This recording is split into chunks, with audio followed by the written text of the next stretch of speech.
जथा सुअंजन अंजिद्रिक साधक सिद्ध सुजान। कौतुक देखत शैलवन भूतल भूरि निधान। गुरुपद रंज मृदु मंजुल अंजन नयन अमियद्रिक दोष विभंजन।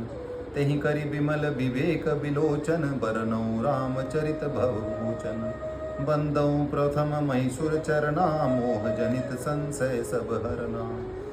सुजन समाज सकल गुण खानी करऊं प्रणाम सप्रेम सुबानी। साधु चरित शुभ चरित कपासु नीरस विशद गुणमय फल जासु। जो सही दुख परिछेद्र दुरावा वंदनीय जहि जग जस पावा। मुद मंगलमय संत समाजू जो जग जंगम तीरथ राजू। राम भक्ति जहाँ सुर सरिधारा सरसई ब्रह्म विचार प्रज प्रचारा। विधि निषेध में कलिमल हरनी करम कथा रविनंदन वर्णी। हरिहर कथा विराजति वेनी सुनत सकल मुद मंगल देनी। बटुवेश्व अचल निज धर्मा तीरथ राज समाज सुकर्मा।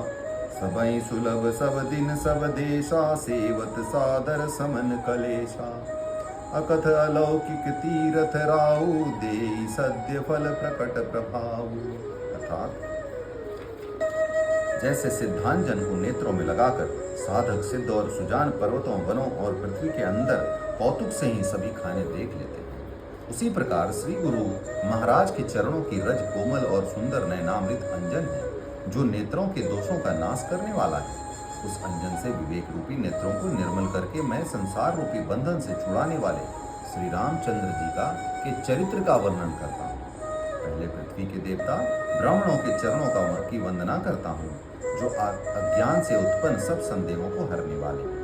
फिर सब गुणों की खान संत समाज को प्रेम सहित सुंदर वाणी से प्रणाम करता हूँ। संतों का चरित्र कपास के चरित्र के समान शुभ है जिसका फल नीरस विशद और गुणमय होता है।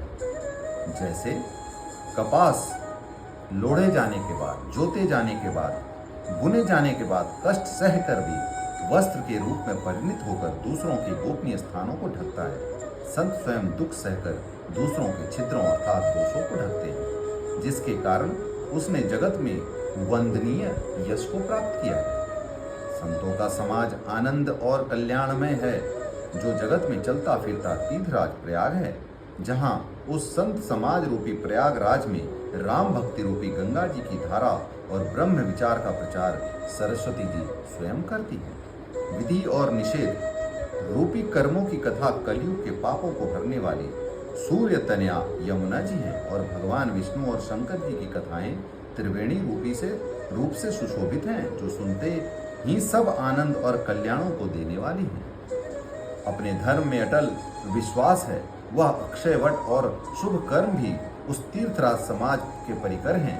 वह सब देशों में सब समय सभी को सहज ही प्राप्त हो सकता है और आदर पूर्वक सेवन करने से क्लेशों को नष्ट करने वाला है। वह तीर्थराज अलौकिक और अकथनीय हैं एवं तत्काल फल देने वाले हैं। उनका प्रभाव प्रत्यक्ष है। सुनि समझहि जन मुदित मन मज्जहि अति अनुराग। लय चारि फल अक्षत तनु साधु समाज प्रयाग। मज्जन फल पेखहु तत्काला काक होहि पीक बकौ मराला। सुनि अचरज करे जनि कोई संत संगति महिमा नहीं गोई। वाल्मीकि नारद घट जोनी निज निज मुख निकहि निज होनी। जलचर थलचर नभचर नाना जे जड़ चेतन जीव जहाना। मति किरति गति भूति भलाई जब जेहि जतन जहाँ जेहि पाई। सो जानव सत्संग प्रभाऊ लोकौ वेद न आनहु पाऊ। बिनु सत्संग विवेक न होई राम कृपा बिनु सुलभ न सोई। सतसंगत मुद मंगल मूला सोई फल विधि सब साधन फूला। अर्थात इस तीर्थराज में स्नान का फल तत्काल ऐसा देखने में आता है कि कौवे कोयल बन जाते हैं और बगुले हंस। यह सुनकर कोई आश्चर्य न करे क्योंकि सत्संग की महिमा छिपी नहीं है। वाल्मीकि जी नारद जी और अगस्त जी ने अपने अपने मुखों से अपनी होनी जीवन का वृत्तांत कही है। जल में रहने वाले, जमीन पर चलने वाले और आकाश में विचरने वाले नाना प्रकार के जड़ चेतन जितने जीव इस जगत में हैं, उनमें से जिसने जिस समय जहाँ कहीं भी किसी भी यत्न से, बुद्धि से, कीर्ति से, सद्गति से, विभूति, ऐश्वर्य और भलाई पाई है, वह सब सत्संग के प्रभाव से समझना चाहिए। वेदों में और लोक में इनकी प्राप्ति का दूसरा कोई उपाय नहीं है। सत्संग के बिना विवेक नहीं होता है और श्री राम चंद्र जी के कृपा के बिना सत्संग भी प्राप्त नहीं होता है। सत्संगति आनंद और कल्याण की जड़ है। सत्संग की सिद्धि प्राप्ति ही फल और सब साधन का मूल है। सठ सुधरई सत्संगति पाई, पारस परस कुधात सुहाई। विधि बस सुजन कुसंगत परही, फनि मनि सम निज गुण अनुसरही। विधि हरिहर कवि को विद्वानी, कहत साधु महिमा सकुचानी। सोमो सन कही जात न कैसे, साक वनिक मणि गुण गण जैसे। बंदौ संत समान चित, हित अनहित नहीं कोई। अंजलिगत शुभ सुमन जिमी, सम सुगंध कर दोई।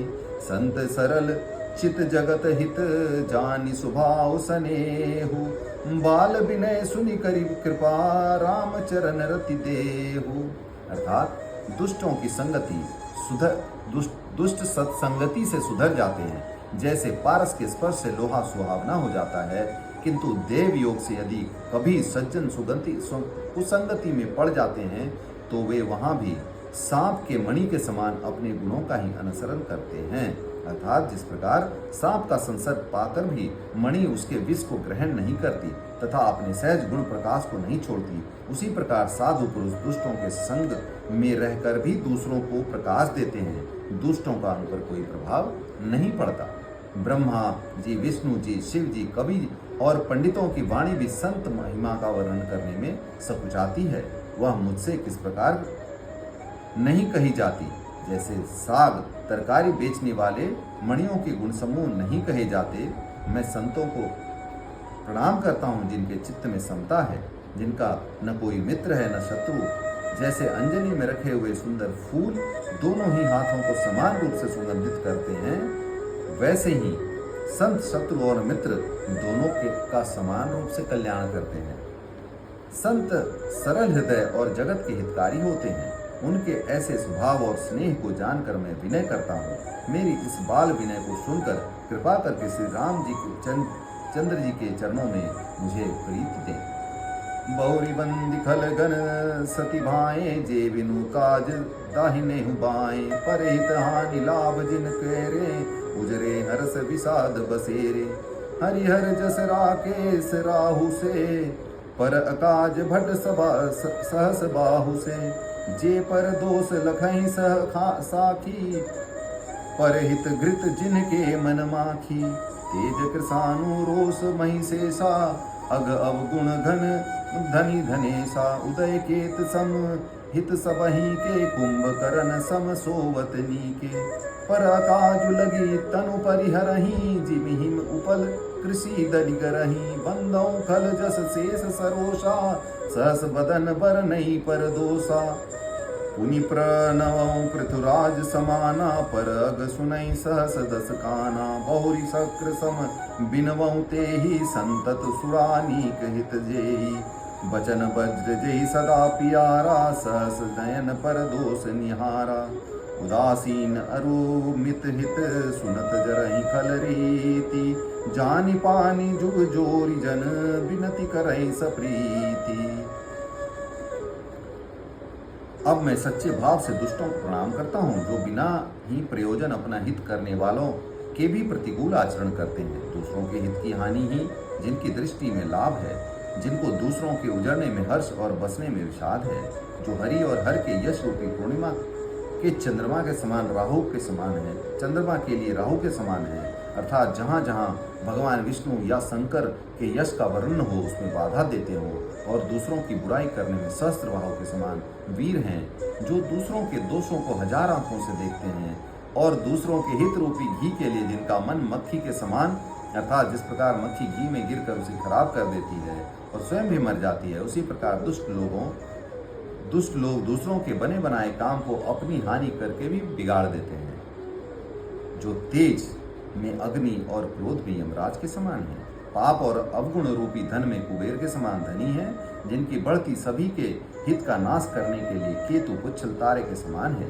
और जिनके कुंभकर्ण के तरह सोते रहने में ही भलाई है। जैसे ओले खेती का नाश करके आप ही गल जाते हैं, वैसे ही दूसरों का काम बिगाड़ने के लिए अपना शरीर तक छोड़ देते हैं। मैं दुष्टों को हजार मुख वाले शेष जी के समान समझकर प्रणाम करता हूँ, जो पराये दोषों का हजार मुखों से बड़े रोष के साथ वर्णन करते हैं। पुनः उनको राजा पृथु, जिन्होंने भगवान का यश सुनने के लिए 10,000 कान मांगे थे, के समान जानकर प्रणाम करता हूँ, जो 10,000 कानों से दूसरों के पापों को सुनते हैं, फिर इंद्र के समान मानकर उनकी विनय करता हूँ, जिनको सुरा, मदिरा, नीकी और हितकारी मालूम देती है। इंद्र के लिए भी सुरानीक अर्थात देवताओं की सेना हितकारी है, जिनको कठोर वचन रूपी वज्र सदा प्यारा लगता है, और जो 1000 आंखों से दूसरे के दोषों को देखते हैं। दुष्टों की यह रीति है कि वे उदासीन शत्रु अथवा मित्र किसी का भी हित सुनकर जलते हैं। यह जानकर दोनों हाथ जोड़कर यह जन प्रेम पूर्वक उनसे विनय करता हूँ। ओम श्री सीतारामचंद्राय नमः।